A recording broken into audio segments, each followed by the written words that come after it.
For all that celebrations are magnificent, at the heart of the pageantry is a simple message: service.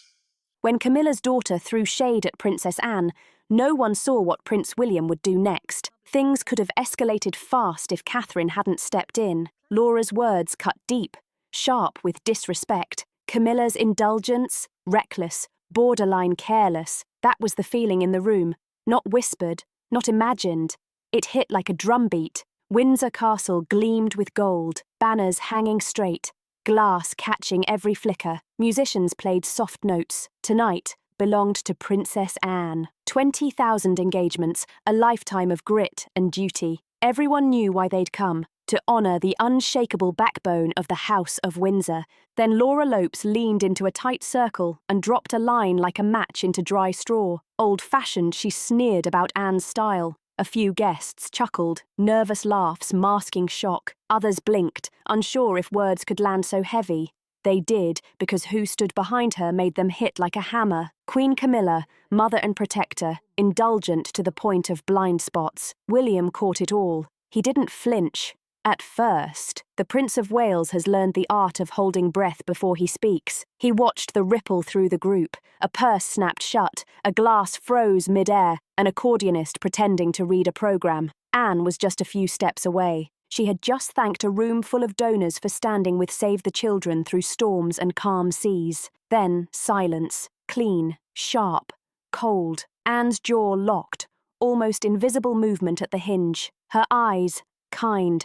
She did what Anne always does, let duty absorb the blow. She turned back to a charity veteran and asked about a school in Malawi, calm, solid, unshakable, like a stone bridge in pouring rain. William's hands curled, then flattened. He stepped forward, not to argue, but to shield. He closed the space between Anne and Laura's circle. The message was clear. Camilla noticed him. She moved too, just enough to place herself at Laura's shoulder. Her smile stayed intact. Her eyes peeked behind glass. She wouldn't let Laura be shamed. She wouldn't let the room turn on her child. Camilla had fought too long to keep her family safe. Inside these walls, a string snapped in the quartet. Another whispered into tune. Only musicians could hear it, but it matched the air. Catherine arrived late, precise by 10 measured minutes, never rushed. That's Catherine. She crossed the threshold, taking in the room like a conductor reading a tense orchestra, sensing where the noise would break. Her eyes found Anne first. The two women exchanged a look that said everything. "I'm fine. I got this.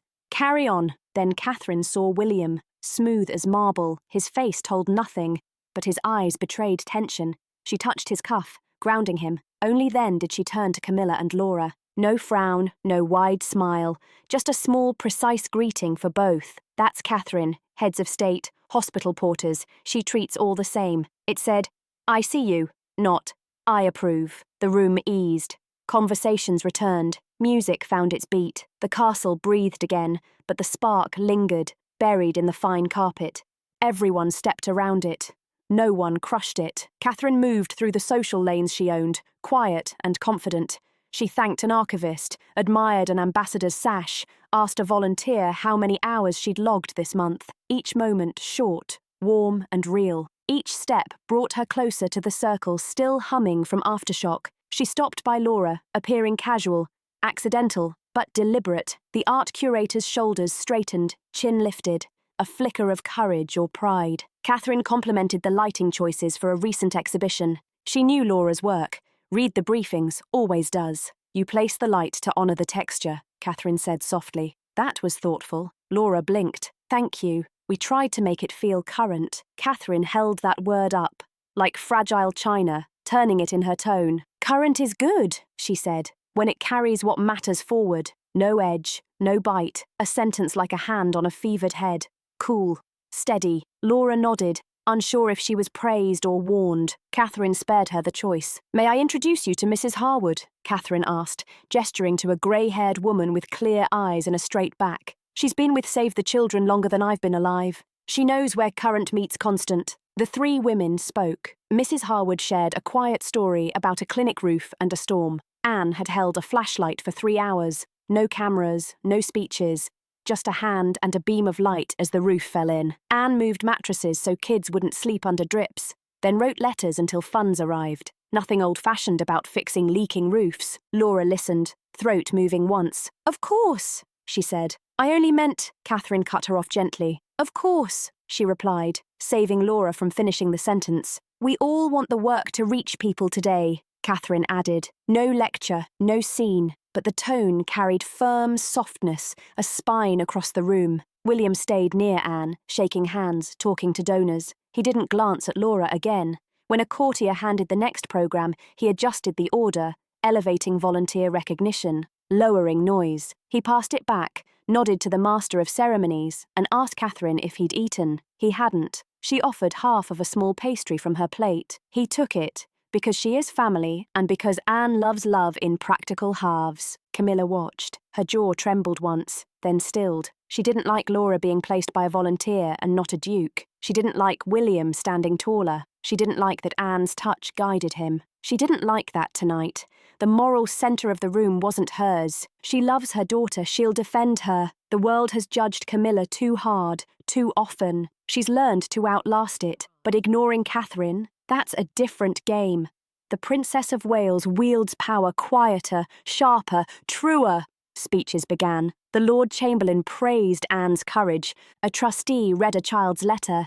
How a clinic's fixed roof helped them learn to read. Laughter, then tears. British style. William raised his glass first, words clear.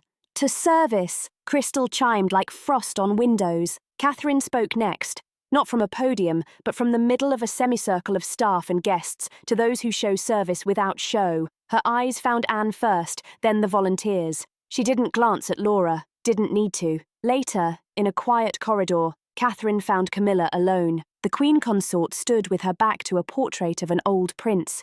Her fingers rubbed together like a ring was missing, a habit from years ago. "May we speak?" Catherine asked. Camilla's smile was thin. "We seem to be doing that already." Catherine held her gaze. "This is Anne's night. I know what night it is." Camilla replied, but Catherine pressed on. "Then please, help Laura see what the room is built on. Not fashion, not fresh foundations. We can be current, but careless we cannot be." "Are you scolding me?" Velvet voice, wire thread beneath it. "I'm inviting you," Catherine said softly, to protect her more wisely. Silence fell. Footsteps echoed at the far hall's end. The portrait watched. Camilla's jaw relaxed. "I meant no harm." "Harm often comes unannounced," Catherine replied. "But it still hits." Camilla murmured, "You're very sure of yourself." "No," Catherine said. "I'm sure of Anne." For a moment, a flicker crossed Camilla's face. Respect? Weariness? Hard to tell in this family. "I'll speak to her," Camilla said. "Thank you." Catherine offered a small bow, the kind not required, therefore meaningful. She left Camilla before the portrait. Back in the hall, Anne mounted the small dais. No teleprompter. No notes. She doesn't need them. "Thank you," Anne said, "for turning up, for showing up, for staying when it gets tedious, for mending roofs, for not asking for applause." The room chuckled softly. She smiled once. Then it vanished. Nothing old about feeding a child. Nothing new in doing the right thing. There's only the next thing. Let's get on with it. Applause rose like heat, washing over awkward corners, over Laura, whose hands felt suddenly young, over Camilla, whose face had survived storms fiercer than applause, over William, pride rising like breath. Catherine stood at the back, where cameras could catch her if they tried. She didn't ask them to. She watched the woman she admired most finish a simple speech and step down without waiting for adoration. Catherine knows power when it refuses to shout. The night ended like royal nights do. Photos, handshakes, cars, coats, mist on the lawns. Castle lights dimmed layer by layer, exhaling. But a spark had fallen in the seam of the evening. Sparks work in the dark. Staff adjusted seating plans for the next gala. Private secretaries revised guest lists. A memo went out about courtesy and restraint at family events. No names. Everyone understood. William walked Catherine to the car. "Thank you," he said, for what she had asked, knowing where current meets constant. She smiled. "You sounded like Anne." "I'm trying." "Good," Catherine answered. "We'll need more of her soon." He looked at her because of tonight, because of everything she said and did not elaborate. She didn't need to. The job of the future is always bigger than the mood of the night. A lone window glowed. A mother sat with her daughter. Camilla spoke low. Laura listened, chin down. Love looks different in every family. In this one, you learn to share a room with history. Catherine glanced at the lit square. No judgment, no gloating. She's no stranger to storms. She can hold the umbrella and the line at the same time. The car door opened the night, closed Windsor, sighed and settled. The next chapter waited at the edge of morning, where duty meets daylight and reputations are either polished or rubbed raw. Dawn washed Windsor, clearing the mess, stayed. Staff moved first. Seating charts, tweet briefings, rewritten. A short memo circulated. Respect for service. No casual commentary on senior duties. No names. Everyone knew them. William drove to Gatcombe Park. No escort. No fuss. Anne met him at the door in a navy sweater and boots.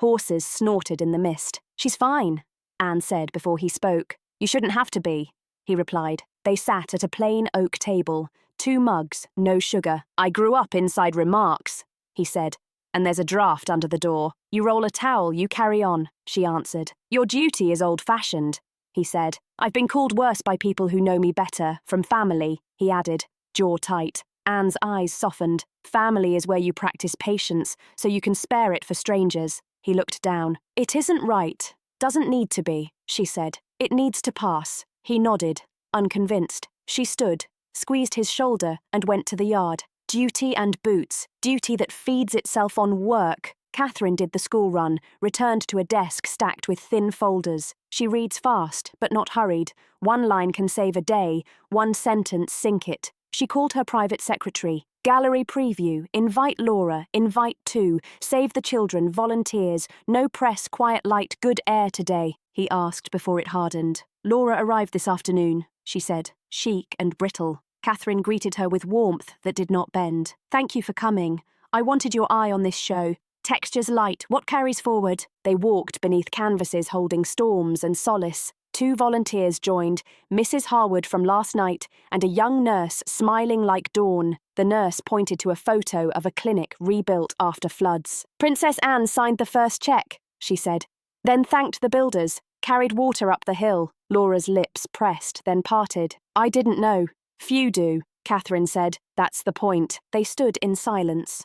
Not empty. Laura traced a caption with her eyes. "My remark. I meant modern outreach, not less work." "I understand," Catherine said. "But words arrive with the weight of where we say them." Laura nodded. Pride wavered. "I should have chosen better ones." "Choosing is a craft," Catherine said. "You do it with light. We do it with time." Her phone buzzed. Camilla. Catherine stepped aside to answer. "You took Laura to a gallery," Camilla said. Not a question. "I showed her the foundation under the word current," Catherine replied. "My daughter is not your pupil," Camilla said. "Nor mine," she added. Catherine answered gently. "But she is in rooms that shape belief. I want her safe, pairing her with volunteers who worship Anne. Threat of acid by pairing her with truth," Catherine added. "Truth is kinder than gossip." Silence, then soft. Camilla feels cornered. Corners hurt. Catherine said, "So we round them. We do not pretend walls aren't there. Charles wants tea. Family only," Camilla said. "Good," Catherine replied. "Then may I offer ground rules?" "Of course you would," Camilla murmured. "Tonight, honours service. We do not grade it. We thank it," Catherine said. "Laura is welcome. Anne is not a topic." Camilla made a low sound between laugh and protest. "You do enjoy sounding like a headmistress." "I prefer carpentry," Catherine replied. "Someone has to keep the beam straight at Buckingham." Charles set the tea himself. A quiet message. "I pour you calm." William arrived with steady fire and solid footing. Laura came pale, composed. Camilla polished to a shield. Catherine steady as a handrail. Charles spoke of thin ice under old institutions, of how heat rises fastest from family rooms. William thanked Anne publicly, briefly, as if a camera were present. Anne thanked the scones. It made me laugh. Pressure bled. Laura lifted her chin. "I used the wrong words," she said. Not loud, not staged, still brave. Anne spared her, nodded once. "Then we're done," Camilla exhaled. William's shoulders eased. Catherine watched the knot loosen, then tied it with a bow of clarity for the gala at Clarence House. "Let's seat service at the centre. Volunteers in the front row, titles behind." Charles smiled into his cup. "Quite right." Camilla glanced at Catherine. "Very modern of you." "Very English," Catherine replied. QA view. The meeting ended without headlines or heat. A victory outside London. Dark plans inside, adjusting the palace's heartbeat by half a beat. Small, significant. Catherine walked with Anne to the door. "Thank you for letting the apology be small," she said. "Large ones are for mistakes we cannot mend," Anne replied, gloves on. "This one can be fixed by work. Always island." They smiled. The kind that finishes a day and starts the next. Tomorrow would bring the gala. New eyes, new cameras, new chances to fail or to hold. Catherine prefers to hold. Clarence House gleamed. Plan, service in front, titles behind. Place cards mapped the room quietly. Volunteers first row, staff beside them. Royals 2 rows back. Small move, big message. William arrived early, shook hands with stewards, thanked florists. "Looks perfect," he said, meaning the order, not the roses. Navy coat, sensible shoes. A ripple went through the room like wind through grass. Respect, not noise. Camilla entered with Laura on her arm. Diamonds, careful smile, eyes scanning the seating like a chessboard. She didn't speak, didn't have to. Calculation visible. Catherine walked in last as planned, sweeping the room for lighting, lines of sight, camera angles. She noted a small wrongness. 2 place cards shifted in the front row. Courtiers had adjusted the order. Volunteer slid 1 seat down, leaving a gap for a duchess. Catherine lifted the cards, restored the line. No speech, no glare. Courtiers coloured, bowed, beam straight again. Press corralled. Catherine's sentence carried. "Tonight belongs to the people who show up when no one watches." Short, quotable. Laura lingered by a display case. Poise and doubt mixed. An eager podcaster approached with a mic about last night. Catherine stepped between them with a smile. "You must meet Mrs. Harwood," she said, turning the mic to the volunteer. "She knows the story." The question dissolved. Space filled correctly. Camilla noticed, drifted over. "You do enjoy directing traffic," she said lightly. "Stalls cause accidents, or headlines," Catherine replied. Camilla. "Same thing." Catherine. Just as lightly, the programme began. A short film played. No narration. Just hands at work, rain on tin. A book opened a door, the room watching itself quiet. Then speeches. The master of ceremonies thanked benefactors. William added 2 lines on patience, refusing the podium, speaking from the floor. "Keep the lights on," he said. "Then keep them on again." Applause rolled like a tide. Catherine was asked to close. She kept it brief. "We will argue in our family." Eyes soft, voice clear. "We will not argue with the truth that service saves lives, older than all of us, newer than any trend." The last word hung, not a slap. Camera flashes sealed the moment. Photographers captured what Catherine prepared. Volunteers flanked by William and Anne, Catherine anchoring the row, royals politely behind. Side room policy told. Laura found herself beside the nurse from the gallery. "We patched the roof," the nurse said. "Generator next time." Laura heard it as brief, not plea. "Send specs. Lighting requires power. Clinics too. Small bridge, but real." Camilla approached Catherine again. "You set the stage," she said. "You place my daughter in the current you prefer." "I placed her where the work lives," Catherine replied. "It's safer than gossip, and if the work bores her?" Camilla asked. "It won't," Catherine said. "She is clever." Camilla's mouth twitched. "You give credit and counsel in one breath." "I give options," Catherine said. "Credit can grow, counsel ignored, results harder to argue with." A staffer hurried over, phone low. "Ma'am, a blogger is pushing generational rift trending." Catherine didn't sigh. Issued the line. "Different styles, same duty, volunteers first. Keep it human, keep it short." Staffer vanished, grateful for a sentence that would travel and end it. A donor tried seeing Anne at the head table. Anne declined with dry smile. "I'm better mid-room." Catherine nodded to the usher. The map held. William moved like calm water, checked volunteers, thanked a young porter by name. No glance at the podcaster. Discipline is habit. He made it one. Dessert arrived. A hush fell, unplanned. Catherine rose, lifted a spoon against a glass. One clear note.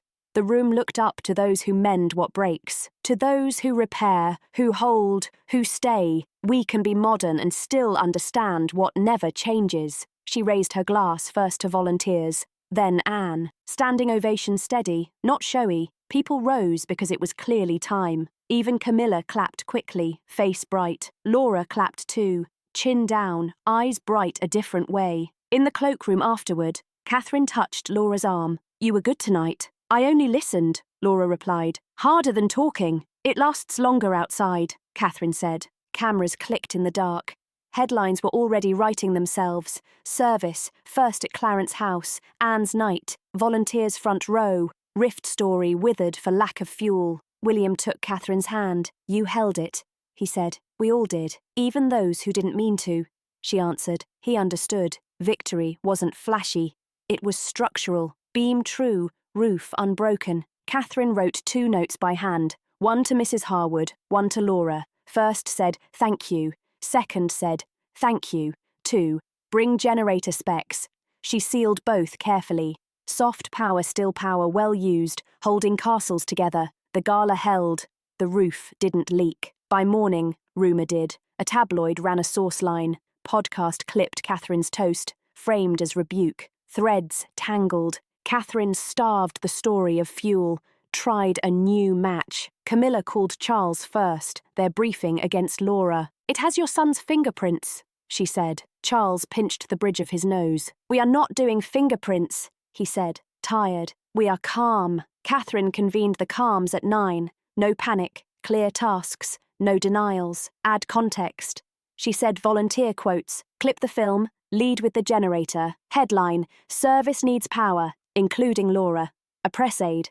Ask carefully, only at work. Catherine said, never in blame. She rang Anne. Noise rising. Anne grunted, then put weight on the other end of the plank. Schedule something real, Catherine said. She already had a clinic visit lined up. Rain was expected. Perfect. She sent Laura a short note before breakfast. Join if you wish. Boots recommended. Specs welcome. No pressure. An open door at noon. A blogger posted a grainy shot of William at Clarence House as proof of glare. William looked like William reading a run sheet. It didn't matter. The caption carried heat. He was tempted to post nothing and get on with the next brief. He was also tempted to hit send on a single sentence. He chose the third option. Phone off? Hospital ward on. He spent an hour with a boy learning to walk after surgery. Cameras outside, none inside. Rage cooled the old way. By doing. Laura arrived at Kensington with a slim folder, generator quotes, delivery windows, a sticky note with a sketched floor plan and a couple of handwritten contingency notes tucked inside. Catherine met her in the small meeting room, not the grand one. Tea, biscuits, quiet. I can get 2, Laura said. 1 temporary, 1 permanent. Permanent needs permits. Get the temporary. Now, Catherine said. We'll push the permits. Laura exhaled. Work was oxygen. Thank you. You're doing it, she said. Catherine answered. Thank you. Camilla requested a word. They met in a walled garden out of the wind. Camilla did not waste time. You think indulgence is my sin? She asked evenly. I think mislabeling indulgence as protection is the trap, Catherine replied. It looks like love. It teaches helplessness. My daughter is not helpless. Camilla snapped. I know, Catherine said. That's why I gave her a brief, not a script. Camilla looked away. The bare roses kept their thorns in winter. And what? Catherine asked. Humiliation. Humiliation belongs to gossip, she said. We're giving her competence. Camilla studied her. You cut with felt, she said at last. Soft, exact. And you guard with iron, Catherine said. Useful, heavy, sometimes too heavy to let someone lift her own weight. Silence. Not hostile, not warm, honest. She will go to the clinic, Catherine said. Camilla murmured. Not quite permission, not quite surrender, a mother choosing a path that wasn't hers, yet somehow the weight felt shared in the understanding of the room. That afternoon, calms rolled out the plan like bread dough. A simple post. Roof fixed. Power restored. Volunteers first. Thank you for showing up when nobody sees. The clip ran with no voiceover. The generator fundraiser link sat under it like a brick. Not a banner. People clicked anyway. The narrative bent. Anne was praised for work. Clinic got power. Laura Lopes helped secure generators. The Rift headline? Lost breath. It is hard to fight pictures of plugs and lights. William read the update at his desk and smiled once. Not triumph. Relief. He texted Anne Plank. Waited. She replied, doubt. Catherine drafted talking points for tomorrow's visit. No family commentary. Focus on kit, staff, patients. Power keeps vaccines cold. Cold keeps children alive. Clear. Humans first. Unarguable. Before bed, all quiet, she wrote one more note, to Camilla. Thank you for sending her 5 words, no flourish. A bridge needs only enough weight to hold. Last call of the night. Charles. Well done, he said simply. He did not say whose. It was safer that way. Truer wins like this belonged to everyone who didn't light the match. Catherine closed the curtain. Rain ticked the glass. Tomorrow, they will stand in. Mud boots will be tested. Tempers might be too. Good. That is where the work lives. That is where reputations find out if they're costumes or coats. The leak had met the line. The line held. The next test would be under weather, not chandeliers. Catherine sleeps best when the forecast says rain. The rain came sideways. Good. No chandeliers here. Just tin, mud, and a clinic that kept serving. The night smelled of wet earth and determination. Catherine stepped out first. Hood up, boots on, greeted the matron by name. We'll keep this quick, she said, but we'll leave something that lasts. William shook hands with the porter. Anne arrived without fuss, carrying a thermos and an extra pair of gloves for whoever forgot theirs. Someone is always covered, she said. 2 nurses grinned. A quiet rule with Anne. Laura came next, clutching a slim folder in a plastic sleeve. She looked at the sky, then at the cable spools. Work, not optics. She exhaled and moved toward the engineer for the temporary generator. Here, Laura said, pulling the purchase order. Fuel delivery in 2 hours. Permanent unit and permits are in this packet. The woman nodded. Let's make the light sing. Catherine gathered the small press pool beneath the eave. 1 line, she said. Steady power keeps vaccines cold. Cold keeps children alive. She pointed to the nurse. Ask her how many doses we lost last winter. That's the story. A reporter tried rift bait about the drama. Catherine glanced at the humming cooler. Talk to the team who will use it. Inside, the clinic was clean, spare, dim. A mother rocked a baby near a drip stand, slipped beside the nurse and checked the chart without making noise. William knelt to eye level with a boy in braces. Which superhero fixes things? He asked. Boy answered. William smiled. Best choice. Laura, an engineer, rolled the generator into place. Mud splashed her hem. She didn't notice. Load priority, Catherine asked. Vaccine fridge first, the engineer said. Then lights, then pump. Run fridge on surge. Laura said, give it clean voltage from the start. Catherine watched the rhythm take shape. She loves this part. When hierarchy evaporates, competence spreads like heat. She moved through the corridor, greeting staff by name, squeezing a shoulder, freeing a stuck door, stopping small blocks, and keeping the flow smooth. Soft power moves things. Literally, Camilla was not there, but her presence hovered in questions, clicks, and temperature of the air. Catherine felt it. She addressed it without naming it to the matron. Protection is helping someone stand on her own feet. Matron nodded. Mic outside. Rain drum louder. Engineer raised hand. Catherine looked at Laura. Do the honours. Laura hesitated, then pulled the cord. 1 strong tug. Generator coughed, then caught. Clear hum rose under the storm. Small green light on the vaccine fridge blinked, then held steady. A nurse laughed, not loud, whole face cold. Hand on door.